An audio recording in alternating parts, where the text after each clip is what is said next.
Bismillahirrahmanirrahim. Assalamualaikum warahmatullahi wabarakatuh. Alhamdulillah, salatu wassalamu ala rasulillah wa ala alihi wa sahbihi wa ala la hawla wa la quwata illa billah. Amma ba'du. Jamaah sekalian yang dirahmati oleh Allah, ketika kita 17 kali diantarkan oleh Allah memohon di setiap rakaat, kalau 17 kali berarti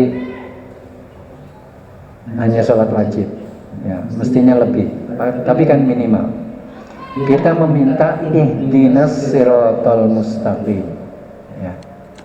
Jadi kita minta ihdinas siratal mustaqim, yang kita minta kan jalan yang lurus. Pertanyaannya, kenapa yang diarahkan oleh Allah jalan yang lurus, sehingga perilaku kita nantinya itu lebih mudah mengikuti apa yang sudah disiapkan oleh Allah di surah Al-Insan di ayat yang ketiga. Maka Allah berfirman, inna, sesungguhnya kami hadaina, telah memberi petunjuk. Nah, terjemahannya jalan yang lurus, tetapi aslinya di sini tidak ada kata lurus. Tetapi di sini ada as-sabil. Jadi ada alif lamnya yang ini berfungsi untuk menjelaskan spesifikasi dari jalan yang ditunjukkan oleh Allah. Spesifikasi jalan inilah yang kemudian diterangkan oleh Allah di dalam suratul Fatihah, namanya as-sirat al-mustaqim. Begitu. Nah, semua yang diciptakan oleh Allah itu tidak terkecuali Allah telah memberikan petunjuk ini. Tidak terkecuali, dimulai dari Nabi Adam sampai nanti siapa yang terakhir setengah detik sebelum kiamat lahir. Semuanya. Jadi semuanya sudah diberi petunjuk. Nah, baru kemudian sikap berikutnya ketika Allah menunjukkan bagaimana kita mengikuti sirat yang mustaqim itu, jalan yang lurus itu, harusnya kalau kita minta kepada Allah kan langsung mengikuti siratullah, jalannya Allah, selesai kan? Tetapi Allah juga maha tahu, Allah juga sangat maha pirsa dengan keberadaan kita ya. Karena kita langsung mengikuti jalannya Allah itu tidak tahu ya, tidak bisa. Maka Allah turunkan dengan kata-kata sirata alladzina, ada alladzina, jalan yang diikuti oleh orang-orang sebelum kalian dan orang-orang yang an'amta alaihim, yang engkau telah beri nikmat kepadanya. Sehingga dalam kita beragama itu butuh orang sebelum kita untuk kita jadikan acuan contoh sikap. Kita butuh pada orang yang telah diberi nikmat sebagai acuan pada kita, supaya kita manusia itu bergeraknya dan kemudian bertindak tanduknya, bertutur katanya harus bagaimana. Itulah fungsi alladzina. Jadi ditunjukkan begitu pula ketika kita memahami tentang agama Allah, maka Allah telah siapkan orang-orang yang akan menjadi prototipe, orang-orang yang akan memberikan contoh yang sebelumnya sudah diberikan nikmat oleh Allah. Sehingga kita tidak bisa sekarang ini, enggak, kita beragama Islam harus kembali ke Al-Quran. Quran plak, dibuka, kemudian langsung kita pahami mengikuti agama Allah. Tidak bisa. Kita buka hadis, langsung hadis itu kita buka, langsung kemudian kita ikuti. Ini loh agama Islam. Kembali kepada Quran dan hadis, murni tanpa pendapat orang sebelum kita. Tidak bisa. Karena Allah sudah formatkan begini. Kita mengikuti jalan yang lurus, jalannya Allah itu mengikuti siratal ladzina an'amta alaihim. An'amta itu telah, berarti orang sebelum kita. Nah, kita tinggal mengikuti prototipe yang sudah diberikan oleh Allah. Siapa? Fulan. Intinya Adam, Idris, Nuh, Hud, Saleh, Ibrahim, Ismail, terus begitu sampai Ishak, Yakub, Yusuf, Ayub, Musa, Daud, langsung Isa, Muhammad. Itu prototipenya. Kemudian setelah Muhammad siapa? Karena jaraknya jauh kita dengan Rasulullah 1400-an. Bahkan orang setelah kita tidak tahu, bisa jadi 2000. Maka prototipenya turun setelah itu siapa? Sahabat, tabi'in, tabi'in, dan para ulama yang mengikuti 3 prinsip itu. Itulah alladzina an'amta alaihim. Sehingga alladzina an'amta alaihim ini kemudian oleh Allah ditampilkan bagaimana kita berperilaku. Kita masuk di surah Al-Baqarah ayat 1-5. Al-Baqarah 1-5 itu adalah prototipe bagaimana sikap, bagaimana wujud prinsipnya orang-orang yang an'amta alaihim itu. Siapa? Alladzina amanu. Nah, ketika masuk alladzina amanu itu Allah jelaskan yang lebih mudah di 5 ayat pertama di surah Al-Baqarah itu dimulai dengan alif lam mim. Begitu alif lam mim, maka ini ketika kita buka ya, di Quran terjemahan kita buka alif lam mim, ini nanti maknanya sama dengan huruf-huruf yang lain ya. Karena itu alif lam mim ini maknanya hanya Allah yang maha tahu. Allahu a'lamu bimuradihi. Hanya Allah yang maha tahu. Nah, kalau hanya Allah yang maha tahu, maka manusia tidak bisa sok tahu. Itu. Jadi kembalikan ke Allah. Itulah prinsip dari keimanan atau sikap dari orang-orang yang beriman. Prinsip pertama, dikembalikan seluruhnya kepada Allah. Dari mana kita tahu itu? Kita tahu dari surah Al-Alaq yang pertama kali diturunkan kepada Nabi Muhammad Sallallahu Alaihi Wasallam.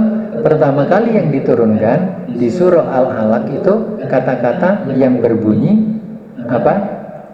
Iqra bismi rabbikal ladzi khalaq, sampai kemudian kita ketemu di ayat yang kelima, 'allamal insana ma lam ya'lam. Kita tidak tahu apa-apa. Untuk mengetahui kita tidak tahu apa-apa, silakan mengunjungi bayi yang di hari itu baru lahir. Tanya dia sampai bapaknya, bapakmu siapa nak? Kalau dia bisa jawab. Tanya yang jelas, ibumu siapa nak? Kalau bisa jawab. Bahkan untuk dirinya saja, tunjukkan tanganmu nak. Kalau bisa jawab, berarti Allah belum mengajari sesuatu pada anak atau manusia itu. Begitu pula kita. Ini keimanan prinsip utama dalam bersikap sebagai orang yang beriman. Kalau orang Islam mudah saja. Nah, terus apa bedanya? Tidak semua orang Islam atau Muslim itu mukmin. Makanya kalau Muslimnya banyak, belum tentu pertolongan Allah akan datang. Karena yang ditolong dan dijanjikan oleh Allah itu hanya orang yang beriman. Tidak ada orang Muslim dijanjikan oleh Allah ditolongin, tidak ada. Jadi yang dijanjikan oleh Allah itu adalah yang beriman. Sehingga tidak semua Muslim itu mukmin. Karena itu prinsip yang pertama adalah mengembalikan seluruhnya kepada Allah yang Maha Tahu, dan Dialah yang mengajari kita. Kalau sudah begitu, maka prinsip yang kedua disampaikan di surah Al-Baqarah. Nah, semuanya yang diajarkan oleh Allah itu ada pada kitab. Maka Allah mengatakan zalika. Ibnu Abbas menyampaikan pada kita dari Rasulullah SAW, zalika itu artinya itu, zalika artinya itu. Tetapi untuk ayat yang kedua di surah Al-Baqarah, isyaratul ba'id dengan zalika, penunjuk kata jauh untuk zalika di ayat ini berfungsi untuk ini. Sehingga kalau kita lihat di Quran terjemahan itu di surah Al-Baqarah, ya, seringkali kita dapatkan kitab ini. Padahal di sini zalika. Kalau kita baru belajar bahasa Arab, ini tidak salah terjemahan, tak? Harusnya kitab itu. Kenapa diartikan ini? Allah yang berfirman, dan firman Allah ini sudah disampaikan pada Jibril, dan Jibril itu sudah menyampaikan kepada Rasulullah, dan Rasulullah itu sudah menurunkan kepada kita. Maka Allah yang mengatakan zalika sekarang ada di kita, dan kita menyatakan ini, itulah fungsinya. Jadi prinsipnya seluruhnya yang Allah ajarkan itu ada di dalam Alkitab. Kenapa tidak disebut Al-Quran saja? Kenapa di sini kok tidak menyebut Al-Quran? Inilah yang kemudian kita pelajari. Di dalam kata Alkitab, di situ ada alif lamnya lagi. Yang kedua, kata-kata kataba itu adalah penetapan, ketetapan. Maka ketetapan-ketetapan yang sudah ditetapkan itu disampaikan pada kita melalui Alkitab. Maka berbentuk ketetapan. Ketetapan itu yang sudah ada pada kita, maka pakai alif lam untuk menunjukkan ketetapan itu yang spesifik bernama Quran. Ketetapan itu sudah diturunkan kepada Nabi, mulai dari Nabi Adam, Nabi Idris, Nabi Nuh, dan sampai kemudian Nabi Isa dan Nabi Muhammad. Cuma bedanya ketetapan pada para Nabi sebelum-sebelumnya itu akan berakhir ketika Nabi dan Rasul itu kabundut alias wafat, berakhir. Lalu setelah berakhir bagaimana? Prinsip-prinsipnya dikembalikan lagi kepada Nabi yang datang setelahnya. Maka yang datang setelah para Nabi dari Nabi Adam sampai Nabi Isa itu Nabi Muhammad SAW. Maka inilah Quran yang menjadi pelengkap petunjuk sampai hari kiamat itu untuk mereka yang hidup saat ini. Nah, ini perilakunya. Maka itulah kemudian Allah beritahukan kitab itu, ini yang kata Allah. Lalu kita memaknai kitab ini yang ada pada kita sekarang ini, la raiba fihi, tidak ada keraguan. Kalau Allah memberitahukan seperti ini, berarti sikap kita harus berfungsi. Kita tidak boleh meragukannya. Itu sikap. Jadi menimbulkan sikap. Al-Quran itu akan menjadi sesuatu yang hidup kalau kita perlakukan seperti ini. Kalau Allah mengatakan dzalikal kitabu la raiba fi, di dalam Al-Quran yang sekarang kitab ini yang ada di kita tidak ada keraguan, maka sikap kita tidak boleh meragukan. Saya tidak boleh ragu dengan kitab ini.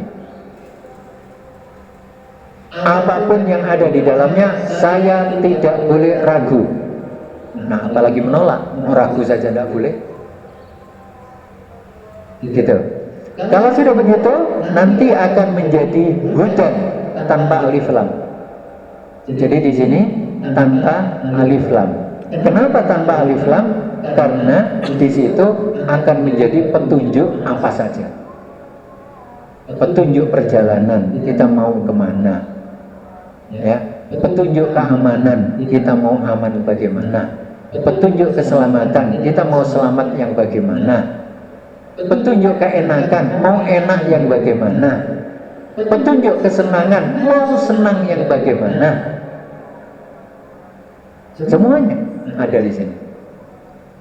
Maka tidak pakai alif lam, menjadi umum, general, atau di dalam ilmu nahwu disebut dengan ma'rifah. Yang ada alif lamnya disebut dengan nakirah. Ma'rifah yang ada alif lamnya, yang tidak ada alif lamnya disebut dengan nakirah, umum. Hudan, petunjuk. Nah, di ujungnya kenapa lil muttaqin? Karena konsekuensinya adalah yang harus dicapai targetnya lil muttaqin itu adalah yang pertama, takutnya itu hanya kepada Allah. Itu. Kalau sikapnya sudah menjadi petunjuk dan petunjuk ini dipakai oleh orang yang takutnya hanya kepada Allah, maka dia akan berfungsi jauh lebih luas. Gitu. Ya, itu yang pertama. Hudan lil muttaqin. Ya. Muttaqin itu adalah yang selalu menjaga diri. Ya. Kalau kemudian dia menjaga dirinya dengan petunjuk yang ada di dalam Al-Qur'an, maka pengaruhnya akan lebih banyak, tidak hanya pada dirinya sendiri. Yang ketiga, hudan lil muttaqin. Muttaqin ini ya adalah orang-orang yang berhati-hati. Maka jika Al-Quran itu menjadi petunjuk bagi orang yang berhati-hati, maka banyak yang kemudian yang bersamanya akan menikmati keenakan, keselamatan, kesenangan, kebahagiaan, kesejahteraan, kemakmuran, apa saja dan selanjutnya teman-temannya. Jadi di situ ada tiga, konteksnya ada tiga di dalam muttaqin itu. Yang pertama adalah konsepnya takut. Jadi takut. Kemudian yang kedua adalah kaitannya dengan jaga, menjaga diri. Yang ketiga adalah bahwa muttaqin itu diharapkan seluruhnya tentang hati-hati. Jadi hati-hati ini yang diterjemahkan ketika sahabat Umar ditanya, bagaimana engkau bersikap sebagai orang yang bertakwa, atau sikap orang yang bertakwa itu bagaimana, singkatnya begitu. Maka sahabat Umar memberitahukan, ya, bagaimana jika engkau berjalan di situ ada onak dan duri, ada sesuatu yang membahayakan, dan Anda harus melewati jalan itu, bagaimana sikapnya? Ya, kemudian dijawab, ya harus berhati-hati. Seperti itulah orang yang bertakwa itu dalam hidupnya. Nah, untuk berhati-hati, apa yang kita hati-hati sudah ada di dalam Alkitab, sudah ada dalam Al-Quran. Ini sikap pertama. Ya. Sikap yang kedua menjadi perilaku hidupnya orang yang beriman itu adalah, ya, untuk bisa mencapai muttaqin, ya, itu harus beriman dulu. Dan untuk mencapai orang yang beriman harus menjadi muslim dulu. Jadi kalau muslim itu jalur pembukanya adalah syahadat. Kalau iman itu jalur pembukanya adalah realisasi pada prinsip hidupnya ketika dia bersyahadat itu.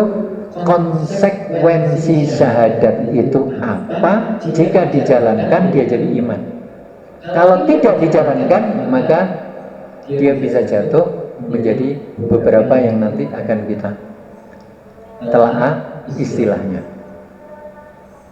Jadi untuk menjadi muslim, jadi beriman, itu melaksanakan konsekuensi yang diucapkan dalam syahadat. Nah, orang yang beriman untuk jadi muttaqin Maka prinsipnya 3 itu. Takut, jaga diri, hati-hati. Gitu. Nah, kita turun dulu.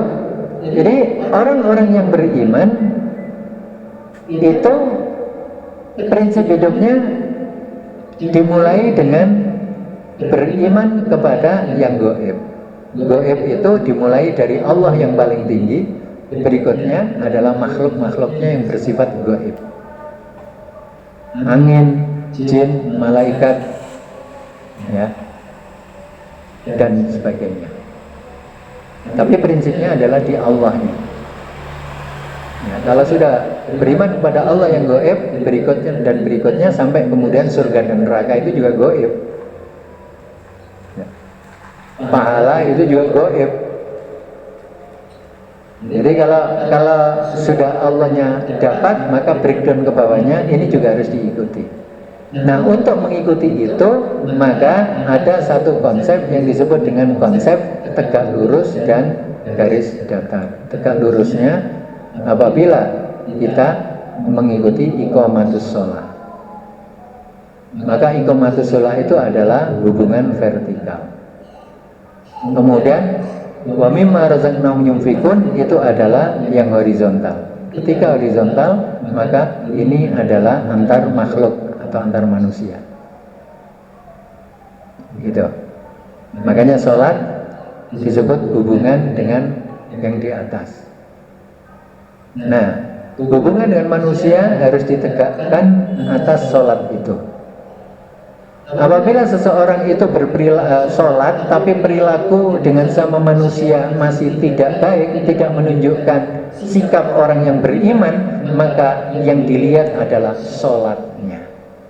Apakah sholatnya itu dengan keimanan atau dengan keislaman? Kalau dengan keislaman, ya berarti konsekuensinya belum muncul. Kalau dengan keimanan, berarti konsekuensinya harusnya muncul.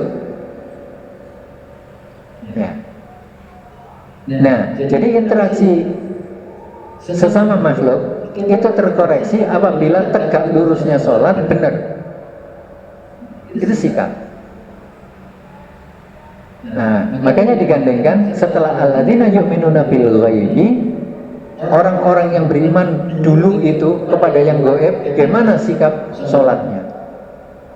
Bagaimana kemudian sikap sholat ini mempengaruhi dari konsep interaksi horizontalnya sesama makhluk? Itu ada pada Al-Baqarah 1-5. Kita lanjutkan. Selanjutnya, bagaimana dengan kaitannya alladzina an'amta alaihim itu disebutkan lagi oleh Allah di dalam ayat yang keempat. Walladzina yu'minuna bima unzila ilaika wa ma unzila min qablik. Jadi kembali ke dahulu dari Nabi Adam itu berapa tahun? Kita sampai tidak bisa mengikuti berapa tahun ketika Nabi Adam sampai kita sekarang tidak bisa ngitung. Karena tidak bisa ngitung, kembalikan ke Allah. Tapi prinsipnya kita mengimani apa saja yang diajarkan oleh Allah dulu. Gitu. Kemudian yang diajarkan oleh Allah sekarang, yang ini berfungsi wabil akhirati hum yuqinun, ke depan. Wah, berarti all out ini. Dulu dari awal sampai akhir melalui sekarang itu harus betul-betul diimani. Jadi konsepnya beriman ini bukan berislam, beriman. Nah, bagaimana cara kita beriman dari yang diturunkan yang dahulu? Maka Allah ceritakan nanti di dalam Al-Quran itu tentang sikap. Itu lebih banyak. Jadi sikap. Nah, sikap itu kita lihat pada konsep perjalanan yang dikaitkan dengan isim. Isim itu adalah sebutan-sebutan yang diajarkan oleh Allah. Kata sebutan. Apa saja yang disebut? Ya. Disebut Allah, kita pelajari. Di Allah itu ada apa? Disebut Ar-Rahman, kita pelajari. Pada Ar-Rahman itu ada apa? disebut al-insan, pada manusia itu ada apa? Disebut al-kafirun, pada orang kafir itu ada apa? Terus disitulah kemudian ada perilaku itu, itulah yang kemudian kita imani dengan keberadaan bahwa mereka itu ada yang baik, ada yang buruk jika itu makhluk.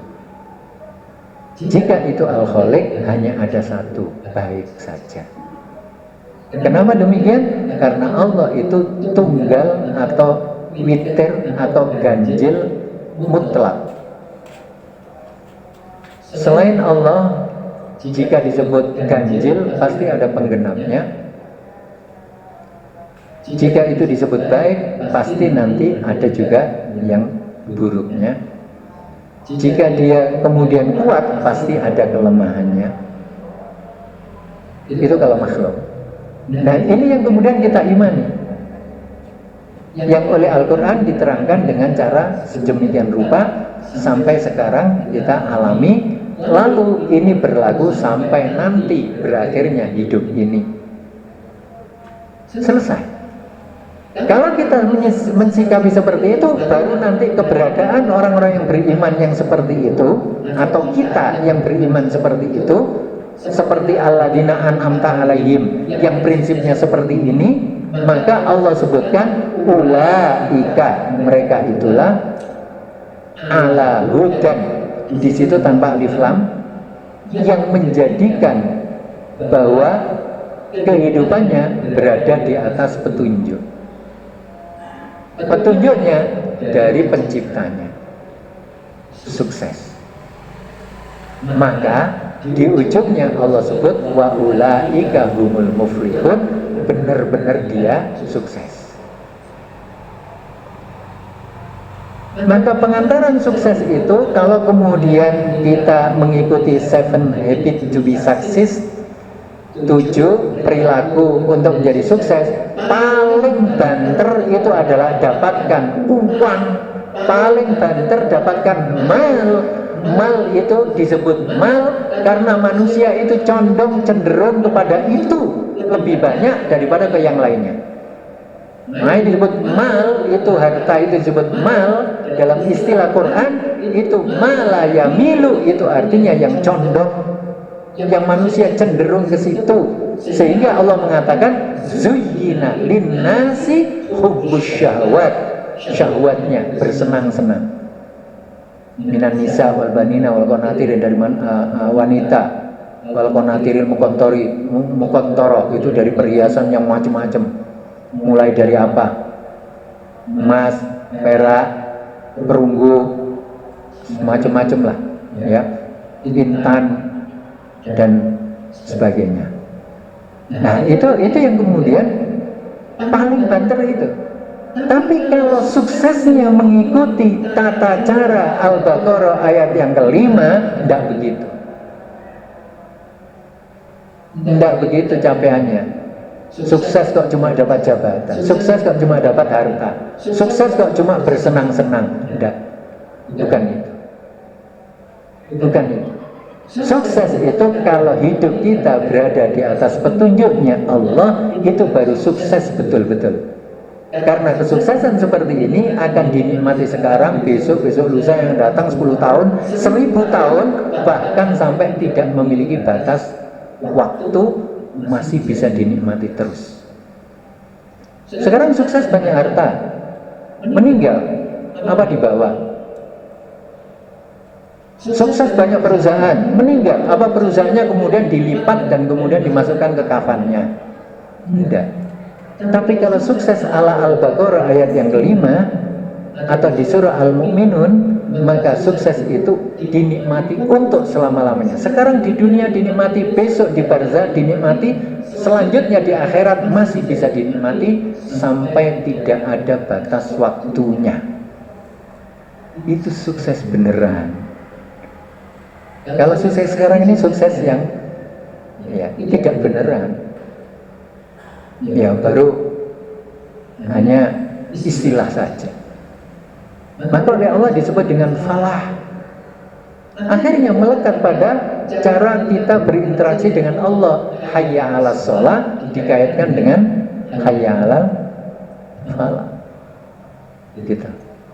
Jadi suksesnya itu harus mengikuti falah. Apa bedanya falah dengan fauz? Kalau falah itu ada kesuksesan tapi harus dilalui dengan upaya-upaya. Kalau fauz ada kesuksesan tapi ada kalanya tanpa berupaya-upaya. Ada tanpa berupaya-upaya? Ya ada. Sukses mendapatkan harta banyak dari warisan bapaknya. Itu namanya fauz. Ketika lomba sukses mengalahkan yang lain, iya, karena musuh-musuhnya pada mengundurkan diri. Ya, tidak jadi lari, tidak jadi sepak bola, tidak jadi menyerang. Loh, karena musuh-musuhnya sudah mengundurkan diri duluan. Itu namanya fauz. Tapi kalau falah harus ada sesuatu yang diupayakan dari waktu ke waktu, ya, step by step, dari langkah ke langkah harus ada yang diupayakan. Itu namanya falah. Makanya diajak hayya 'alal falah. Jawabannya la haula wala quwwata illa billah. Kami tidak punya kemampuan kecuali kemampuan darimu ya Allah. Berikan kami kemampuan supaya kami mampu untuk betul-betul falah. Kan ada upaya. Tidak ada hayya 'alal fauz, tidak ada. Karena ini sholat, butuh takbir, butuh qomat kamit, butuh rukuk, butuh sujud sampai salam. Maka ada upaya sehingga jatuhnya muflih, sukses. Begitu sukses, perilakunya belum berhenti. Kembalikan lagi kepada Allah, karena kesuksesanmu itu bukan dari upayamu utuh 100%. Tidak. Kesuksesanmu itu adalah dari Allah, sehingga Allah menyebutkan la haula wala quwwata illa billah. Nah, inilah prinsip perilaku jalan hidup orang-orang yang beriman untuk tipe yang pertama di surah Al-Baqarah. Tipe kedua Allah ingatkan dengan tadi di surah Al-Fatihah, ghairil maghdub alaihim waladdallin. Kalau dilengkapkan alaihim, ya. Atau wala alaihimuddallin. Yang ini semuanya, maka Al-Baqarah mengingatkan kembali tentang hal itu di ayat yang ke-6 dan yang ke-7. Ya. Prinsip kekafiran itu adalah menolak kebenaran. Menolak kebenaran ini adalah awal kesombongan. Sikap sombong itu ditolak oleh Allah, siapapun sampai kapanpun tidak akan diterima oleh Allah. Karena hanya Allah yang punya kesombongan. Loh, kamu kok menyaingi aku tolak. Maka kita tidak boleh sombong. Sehingga Rasulullah memberikan satu deskripsi, al-kibru batarul haq. Namanya sombong itu adalah menolak kebenaran. Baru nanti muncul setelah itu waghamtun nas, merendahkan manusia, menyepelekan, ya, menghina. Itu turun berikutnya, menolak kebenaran duluan. Nah, prinsip kekafiran di situ. Makanya ketika orang itu sudah sombong menolak kebenaran, hati-hati, sebentar lagi jadi kafir dia kalau dia mukmin sebelumnya. Karena menolak kebenaran itu prinsip utama kekafiran. Makanya Allah bercerita, innalladzina kafaru, orang-orang yang beriman itu sesungguhnya diberi peringatan, ya, ditolak. Enggak engkau beri peringatan, pada dirinya juga sudah menolak. Sehingga kata kafaro itu artinya menutup. Ya, kafaro. Kita buka buku, sampul pertama namanya cover. Kalau tebal hard cover, kalau tipis soft cover. Cover itu menutupi, sehingga sampul itu menutupi isinya. Nah, orang kafir, doa kita juga memohon kepada Allah, ya Allah, kafirilah keburukanku, wa kafir anna sayyiatina. Itu namanya kufur. Ya, makanya sawaun alim, sama saja a'am dartahum, engkau beri peringatan atau engkau tidak beri peringatan, dirinya itu sudah menutup duluan. Kalau menutup, ya sudah, berarti selesai. Allah sebutkan la yu'minun. Berikutnya apa? Dampak dari kekafiran itu dampak dari penutupan. Jadi siapa yang menutup duluan? Apakah Allah mengkafirkan, Allah menjadikan manusia itu kafir, atau manusia itu yang menjadikan dirinya kafir? Bagaimana? Allah tidak pernah menciptakan manusia yang bernama kafir, itu tidak pernah. Yang membuat kafir itu adalah diri manusia itu sendiri. Nah, inilah yang kemudian kalau kita deskripsikan dari sini, ya. Jadi semua tindakan menutup diri dari kebenaran Allah itu termasuk kekafiran. Satu, kafir.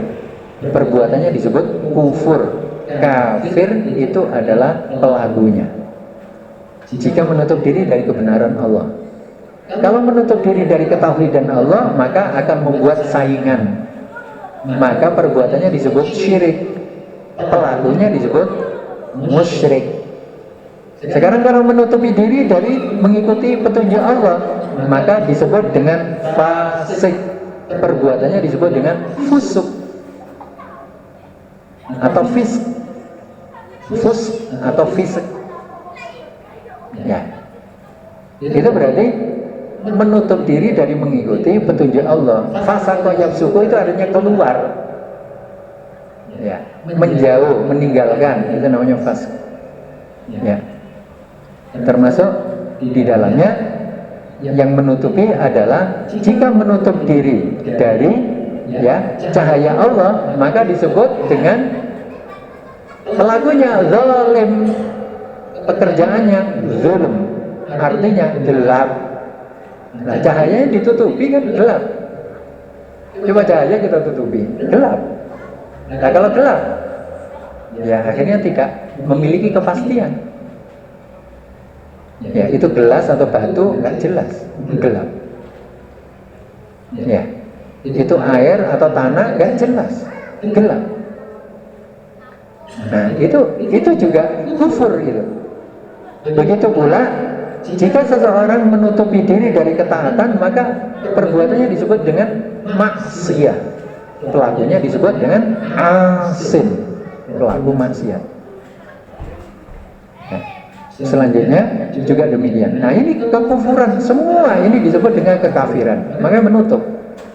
Jika menutup dari kejujuran keimanan, maka disebut dengan munafik pelakunya.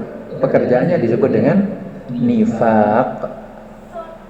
Nah, ini semuanya perbuatan-perbuatan menutupi yang disebut oleh Allah di sini adalah dampak dari kekafiran yang menjadikan sikap dari orang kafir itu antipati. Maka khatamallahu ala qulubihim wa ala sam'ihim wa ala absarihim. Hati ditutup, matanya juga nggak mau melihat, siapa itu, mendengar ya siapa itu. Maka Allah lah yang kemudian menutup itu. Ketika manusia berusaha menutup diri, maka Allah pun kunci gitu. Ketika manusia membuka diri, maka Allah bukakan banyak-banyak. Paling mudah, kita bawa gelas, kita bawa bak yang besar. Ketika hujan turun, mana yang lebih banyak mendapatkan air hujan? Kita bawa gelas cuma sedikit, yang kita buka seukuran gelas. Sementara kita bawa bak yang besar, lebih besar, maka lebih besar kita membuka diri, maka lebih banyak petunjuk Allah akan masuk pada diri kita. Itu sikap. Kebalikan dari orang kafir, semakin dia menutup rapat-rapat, maka semakin Allah mengunci rapat-rapat. Makanya orang kafir itu bengal, ya, menjengkelkan, tidak usah kaget. Nah, memang ditutup oleh Allah. Dari sini kita tahu bahwa yang bisa merubah diri kita itu kita sendiri, dan yang bisa merubah orang lain itu hanya diri orang lain itu sendiri atas izin Allah. Kita tidak bisa sama sekali. Meskipun itu anak kandung kita lahir dari istri kita, atau seorang ibu lahir dari rahimnya, tidak bisa merubah. Kita tidak punya otoritas merubah, tidak punya. Ya, mereka lah yang merubah dirinya sendiri. Kita ini hanya memberitahukan, mengajak. Konsep dakwah itu kan gitu, memberitahukan, mengajak, membimbing, mendampingi, terus begitu. Merubah tidak bisa. Nah, ini yang kemudian sikap yang butuh untuk kita wujudkan ketika kita orang yang beriman, berarti menghindari ghairil maghdub.